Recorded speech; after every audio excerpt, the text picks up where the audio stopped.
तं ब्रह्मासि त्वं ज्ञानमयो विज्ञानमयोऽसि सर्वं जगदिदं त्वत्तो जायते सर्वं जगदिदं त्वत्तस्तिष्ठति सर्वं जगदिदं त्वयि लयमेष्यति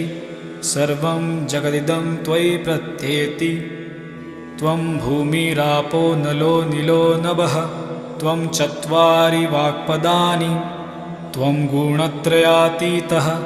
त्वमवस्थात्रयातीतः त्वं देहत्रयातीतः त्वं कालत्रयातीतः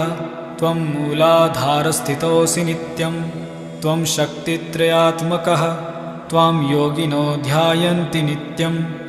त्वं ब्रह्मास्त्वं विष्णुस्त्वं रुद्रस्त्वं इन्द्रस्त्वं अग्निस्त्वं वायुस्त्वं सूर्यस्त्वं चन्द्रमास्त्वं ब्रह्मभूर्भुवस्वरोम्।